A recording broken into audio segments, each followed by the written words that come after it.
Good day. Welcome to the Talk It Out podcast. My name is Neal Bailey-Harper, and today we're talking about my type of reality show, what I like to do. The gentleman sitting next to me is Mr. Vernon Hammett, and if you don't know, you will know. Here's the deal. What I want to do is I want to bring guys to you and bring ladies to you, people that you know, some that you know, but some that you don't know that you should know, okay? Because there's good all around us. And this guy might be in the grocery store next to you. You don't even know. Listen, the music we're listening to, and it's all his choice.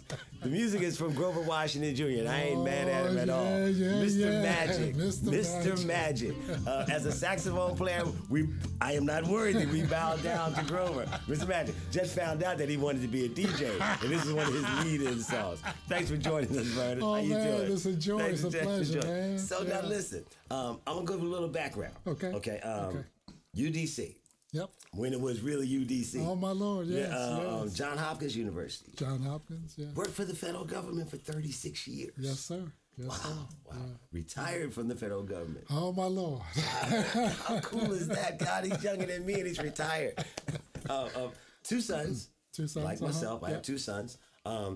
Long lineage in your family. They live to be very, very loved. Sorry you lost your mother last year. But I'll sign a deal for 100 years if anybody gives it to me right now. Absolutely. I'm looking forward to that too, man. But listen, let's go back to this government worker for 36 years. We're taping this, guys, on the 5th of January during the government shutdown. Yeah. Tell me, what do you think about that? It's stupid. It really is stupid. Yeah. And I spent almost my entire career in Congress. Wow. And this is really just about games. That's all they're playing. So what did you do? So I worked for the Appropriations Committee. Okay. And I was really into IT, but the Appropriations Committee is really the checkbook for the federal government. Right. You know? And I know that all this is right now is just posturing. Right. You know, Mr. Trump, well, if you want to call him 45, yeah. 45. Yeah, you saw me pull up. Yeah. So 45s want something. Right. And it's stupid what he wants. Right. But he's holding everybody hostage now. He wants Congress to blink. Yeah, I'm doing okay, but I can't imagine having to go not knowing when your money's coming. Isn't that something? Now, if you can imagine, if you had both parents, both people in the household working for the federal government, how do you eat? Wow. You know? So how do they resolve it? What would you do? So really, you just need to come to the meeting of the minds. Just find out what it's going to take. But you know that does. But he has a plan. Okay. He seems stupid, but he's shrewd. Yeah. He has a plan. So the question is, how much can you go to give him a little something to make him do what you really want him to do? So I am growing out of this Republican Democratic shit. I really am. I think the truth flows down the middle. I think we got this. But and I think most of our society now is changing with the way the Congress has grown. With all the different, more African Americans than ever before. More women, especially Democrat. 35 to 1 now. Right. But so my point is, how do we do this? Does Pelosi's side come in a little bit more? How do we do this? They have to, and they will. Okay. What happens is many times there are people in back rooms talking. Staffs are talking to one another. So are you one of those guys when I'm watching Brian Williams and Brian Williams says, a senior staffer says, are you one of those people? That's us. That's us. I always wonder, why can't they tell these people So really, all the while, people in the back rooms talking. They've been talking all along, trying to find that common ground. Trying to find out what 45 will give, and what Pelosi or what other politicians will put on the table. So even when we see Pelosi and them out in front, the people back there talking. Them people have been working, the staff has been working round the clock for months. So did reporters try to find guys like you? So they're not supposed to. We're supposed to not be seen. Right. We do the work. The politicians get to hold the stage. But when they say stuff like, well, one senior White House staffer said, one... But they're strategic in dropping this. Right. they say, well, I'm going to tell you, but I don't want you to tell anybody. But right. That's the reason. But they wanted to get out. They want people to know that somebody's behind the scenes working. So do the reporters buy you a sandwich or a lunch or anything like that to get it out? Some things you can't talk about. No. Okay. Yeah, because I might have to pay for that lunch one time too. Okay, I got you. Right. Listen, okay, now, so let's talk about you though. South Korea. Yeah. Haiti. This fascinates me more. Yeah. Here's the deal. Vernon's one of these guys, and I call him Vacay Vernon, and he doesn't know why, but I'm going to tell you why. Because every time I see this guy, it's a stress-free thing. Oh, yeah. Okay, it's like you're on vacation and you're running into people on vacation and everybody's having a good time. Well, Vernon's that kind of guy, and we've run into each other over the several years, but every time it's been a pleasant experience. Yeah. And it's a stress-free, real talk kind of conversation. So that's why I wanted you on. But Haiti, you've been there every year. Now, here's the other thing, guys. This is why I call this my type of reality show. I don't want to hear talk about real people, okay? We're all real. We're all real, okay? It's about doing real stuff. A lot of us talk about doing stuff. You've gone to Haiti every year since 2011? 2012. 2012. Tell me about it. What do you do? So I want to back up a little bit if I can. Okay, so in 2011, I retired. Right. And which is the start of why you can go to Haiti every year after that. So I had, for 36 years, I did a lot to earn a living. Right. And at that point in my life, I wanted to earn a life. Yeah. I wanted to do something. That's a quote. I'm a steal of his, guys. Yeah. I earned a living. Now I want to earn a life. Now I want to earn a life. And by that, I'm saying I want to do something that's meaningful. Right. That I don't really gain any financial benefit from. Right. Right. So I'm really just pouring myself out, giving a life. So, so when I retired, those are my parting words. I did this to earn a living. Now it's time for me to earn a life. So 2000. Well, let me ask you one question about that though. Earning a life, did you feel like you hadn't to that point? No, but I was always doing something to gain something. Okay. And really what I wanted to be is totally selfless. In doing things. So I derive no financial benefit from doing what I'm doing. That's the thing. So in 2012, I went to a men's seminar at my church. And this guy was talking about the need to bring some guys together to help rebuild things in Haiti. 2010, they had the major earthquake. Yeah. Destroyed a whole lot. Right. Several 100,000 people died. Yeah. Millions of people lost their homes. Yeah. So this was almost like God telling me, I got you. Yeah. You know? Yeah. You said you want to do this. Look, and he called me on it too. I had a very stressful job situation. Right. Worked 10, 12 hours a day, 6, 7 days a week. And my bargain was, give me 2 years of doing nothing. And I will do whatever you want. Okay. And 22 months later, I was in Haiti. But how can you not do nothing? A guy like you not do nothing for 2 years? But you know what? When you have been burning the can on both ends, I just wanted to take a break now. Now, mind you, I didn't do nothing. Because 2011, I did the concert tour in South Korea. You know? That's like not doing nothing going to Korea. Yeah, but that was all joy. Man. I love to sing. So it was just just wonderful for me. So you started in Haiti in 2012. 2012. I went there in November 2012. 33 guys came together from all over across the United States. And our whole purpose was to go and build homes. And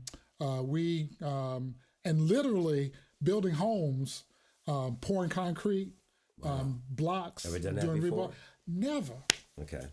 For 36 years, I worked with my hands. I sat at a desk. Yeah. So this is a far cry. Yeah. But the interesting thing in Haiti is they don't have machinery. So mixing concrete, what you do is you grab bags of cement, buckets of sand. So you mean even today there's no machinery? No machinery. Wow. So you're bringing these buckets in, 5-gallon buckets filled with sand. So it's work. 5-gallon buckets filled with water. Wow. And then you're mixing it by hand. And then you grab 2-gallon buckets and you pass them down the line to pour the foundation. Wow. But man, I'm telling you, it was so much fun. Oh my Lord, it was just so much fun. I imagine the connection because you know you're doing something. Yeah. You're actually doing something that's going to. But even today, and I say even today, guys, because you still go. I just came back. I just came back in December. But still doing the same sort of thing. I got to ask you a couple of questions. Because, again, I've been there, stopped in on a cruise, stopped in for a day, and you got the tourist thing. I got all that. That ain't it. No. Yeah. This might seem like a silly question, but what does it smell like? You know, let me give you some information. For example, Haiti does not have a trash, recycle trash nationwide. So people, when you have pieces of paper, you finish eating something, you throw it on the ground. You drink a bottle of water, you just toss it right there. And it stays there. And it stays there. Literally stays right there. So you ask about how it smells. What you find is people will gather that stuff up and they burn it. Right. So you will have that scent. This is countrywide? This is nationwide. Nationwide? Yeah. There's no refuge or recycling. There's no mail service. There's no centralized water distribution. Okay. Do you guys understand what he's saying? You can function. Yeah. If you go there, you function there. Mm-hmm. But how does commerce work? How does any of that work? So Haiti is probably one of the poorest nations in this hemisphere, one of the poorest in the world. Mm-hmm. And everybody has a hustle. Right. So what happens is if I have $5, I can go buy a bunch of bananas, and I sell those bananas for, maybe $1 a piece or 50 cents a piece, and I earn enough money to buy another bunch of bananas. But I'll take part of that money to feed my family. But now again, this is Earth, Wind, and Fire. Again, his selection, Keep Your Head to the Sky. From the 70s. This was kind of like the national anthem for a lot of us in the 70s. We actually stood up, guys, when this song was being played. I'm serious. In North Carolina, when I went to school, when this song was played, along with Lift Every Voice and Sing, we actually used to stand up when they played this song. Mm-hmm. Okay, so who has the money to buy the bananas that the hustlers... I'm just saying. So it starts with somewhere. I mean, usually you have to do something to earn a little money, and the issue is sometimes things happen. Okay. For example, and then folks are left with nothing. Right. And you go on to your neighbor to borrow, some grease, or do you have a bag of rice or something like that? How safe is it? I've never felt unsafe, but I'm smart and strategic about what I do. Okay. We always travel in groups. We stay in compounds that have 10-foot walls. Okay. With security guards. When we go into the village, we usually travel during the day. We don't travel at night at all. Okay. So you're really strategic. There's a lot of crime because there's North a lot. Philly. You talking. You from Philly? Huh? I'm just saying. It sounds like growing up there. Yeah. So you have to be strategic about it. Just have to be strategic about it. What is the crime rate like there? It's pretty high. It's pretty high, but again, it's opportunity. For example, there's no electrical grid outside of the city, so it's pitch black. Well, you know what you don't. Your mama told you you don't walk the streets. You don't go down. So every night it's pitch black. Yeah. The village where we're working right now, unless the people have a generator, there's nothing. No lights at night. None. But it doesn't stop them from functioning. And one of the things I love about Haitians are very resilient. Yeah. Very resilient. Yeah. We complain, they find a way. So adjust and adapt. You stayed a month this time, correct? I was supposed to stay 7 weeks, but some stuff started jumping off. Right. Some serious stuff started jumping off. So it's time to stay. You know it's time to leave. Even the nice guys know it's time to leave. So I tell people, don't let the smooth fool you. Yeah, right. Because I got another side of me. Yeah. So I know how to shoot a gun. Yeah. And I don't have a problem. Fishing and hunting. Matter of fact, I'm going hunting just a few weeks. I'm going down to Florida to shoot some wild boar because I enjoy that kind of stuff. Okay. Okay. But my skills, I keep them up. Right. So, but one of the things I've learned is, I know who I am, and I know whose I am. So I don't walk in fear, no matter where I go. Right. You know, right. but I'm not I stupid. go if you're going to walk in fear. Yeah. But I'm not stupid. Yeah, exactly. You know? Exactly. So, but what was happening was there was a lot of protests going on. They were blocking roads. There were folks that couldn't get out of the country that were taking helicopters from the village we were in to the airport because you couldn't travel the roads. The roads were blocked. Wow. I would have stayed, but you know, just people kept saying, "You really need to go. You really need to go." You know, wow. And so I reluctantly cut my trip short, but I would have stayed. And you know, truth be told, next year, not a lot of people know this, I'm going for an extended period of time. I mean, I'm talking about, you know, maybe 4, 5, 6 months. Really? Yeah. It's where my heart is. Okay. It's what I'm being called to do. How are you received? Oh man, so you know, one of the things that you find is that not a lot of black people come from America to go serve. That's yeah. And so when they see you, they revere you. Okay. And you know, I just have this thing. I'd learned to love on people, and they receive that very well. So going over a period of 5, 6 years in a row, guess you've established a really cool relationship. And that's what I've wanted to do, to really kind of establish, you know, a relationship, develop relationships, so that, you know, coming back, it's like, oh, my brother's back. My uncle's here. You know, the same places you can stay and all that kind of thing. Exactly. And the people receive you. It was very tough for me to leave this last time. Really? Very tearful. Okay. Very tearful. Wow. Because they've become a part of my heart. Yeah. And I've become a part of theirs. Yeah. You know, so I don't want it to end. I really don't. So where does it go though? Where do you go with this? I'm gonna let it flow. You're gonna let it flow? I'm gonna let it flow. Just keep going. You know, I know that this is what I'm called to do. Okay. This is where my heart is. So from 2012 to 2018, give me some of the growth. What's happened good there? What's happened bad there? So people ask me that question all the time, and you just don't see, on a large scale, you don't see improvement. Right. But incrementally. I want to tell you, one of the things we did in 2015 is we built a set of flushable toilets. The first ever in the village. Before, people literally just stand outside your house or go in the woods and just do it. Wow. And now they have working flushable toilets. No curtain, no.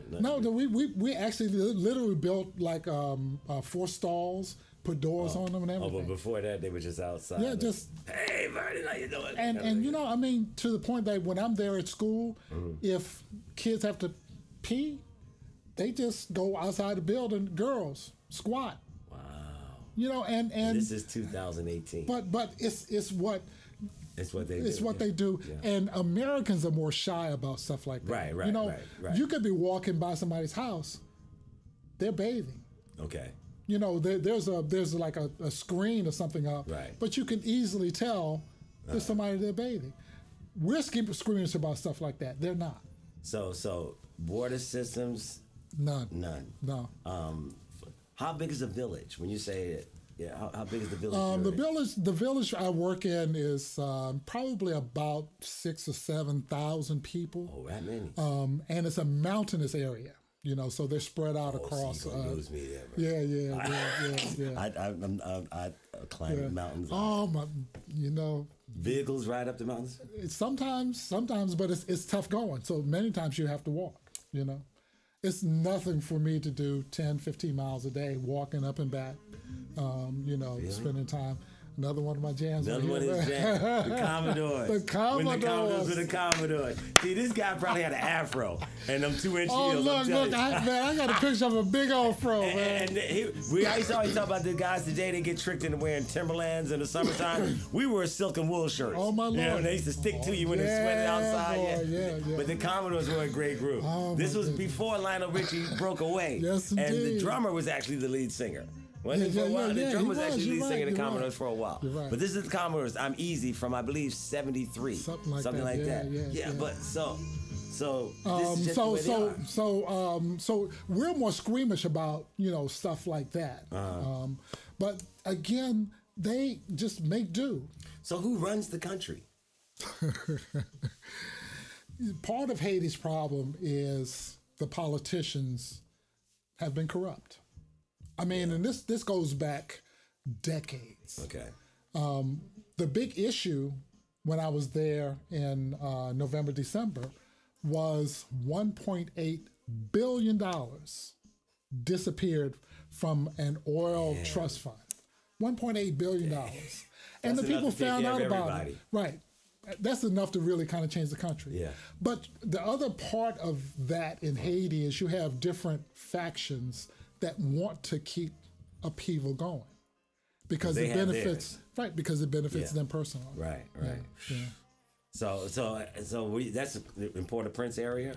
No. I'm really the village we're working in is probably about 40 miles north and west of Port-au-Prince.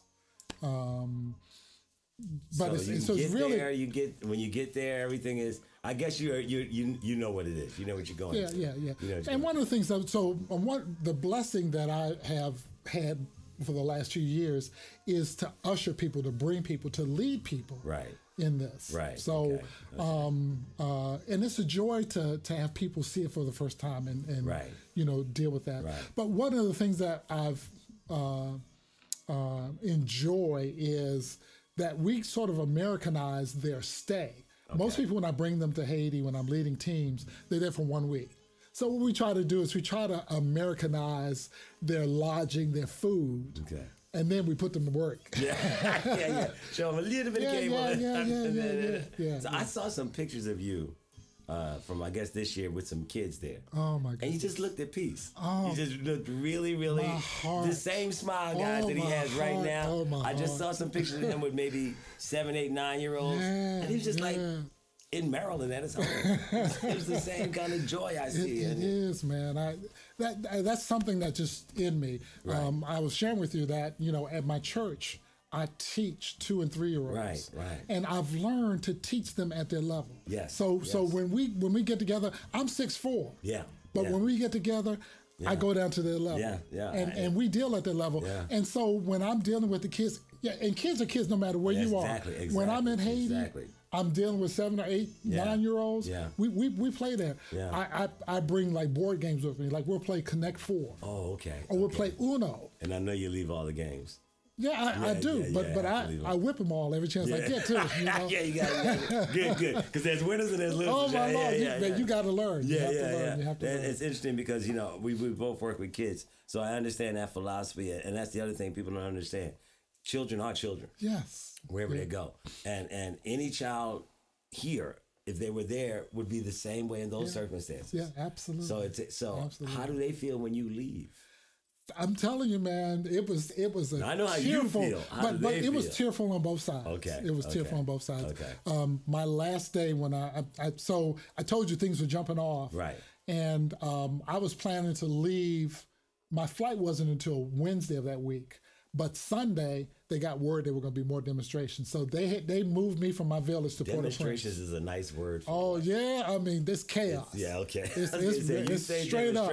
Straight up. I'm hearing something else. Demonstrations on our end. Yeah. There, I mean, for example, I heard that 2/3 of the police stations were burned during this last uprising. Ooh. In the village that you're in? No. Nationally. 2/3. And see, we talk about a lot of stuff, but we don't hear this. Yeah. You don't hear this here. Yeah. You don't hear this. So you're right. So when I say demonstrations, it's not like yay. Yeah. No, it's not. No. 1, 2, 3, 4. We're not going to shut nothing like that. No, right? nothing like that. Who's this we're listening to now?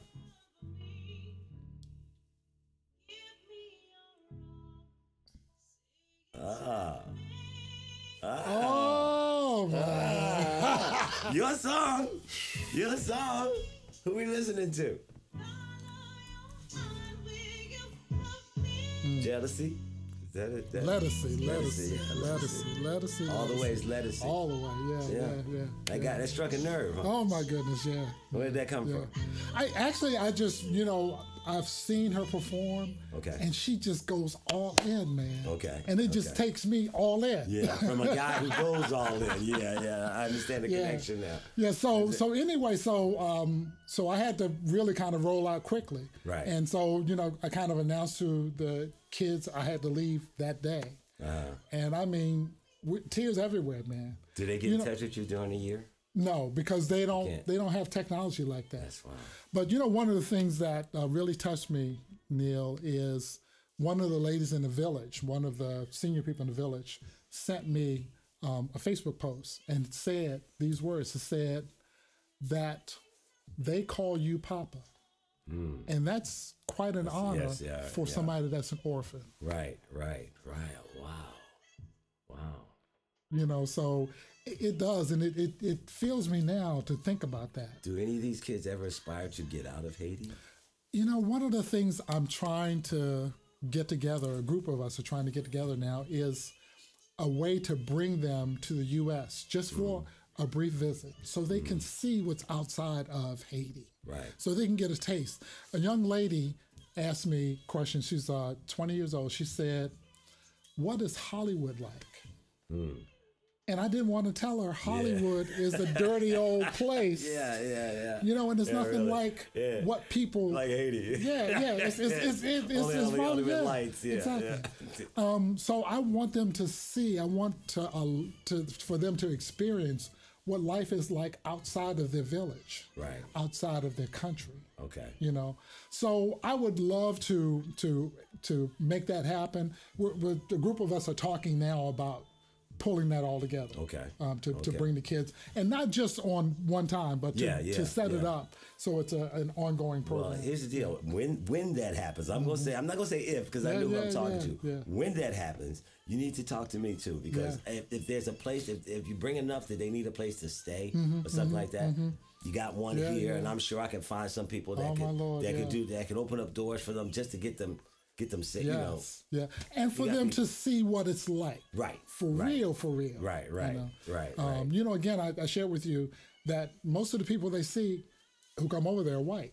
Yeah. White females. Yeah. So for black people to come, they really celebrate them. For black men to pour into them. Yes. They don't get that often. Because that's what they can see themselves. Yeah, absolutely. And that's the whole thing. Before, so they see that's the themselves whole like thing. Yeah. Cool. For them hey, listen, man, we're going to do this again because you're going to come back. Other thing is that I didn't talk about yet. He's a bowler, and I just found this out. Now, I'm not a bowler per se, but with a beer, I'm a bowler. Okay, so we got to hit the bowling alley pretty soon. I would love to do that. Thank you for coming, man. Oh man, it's been a joy. It's been great. We'll do this again. Vernon Hammett, guys. Yeah. Know him. Okay, this is what we're talking about. People doing real stuff. This is a real guy, real good guy doing real good things. Thanks for coming, all right, man. Appreciate you. Talk to you again, everybody. See you soon. Thanks for coming. My man. Yeah.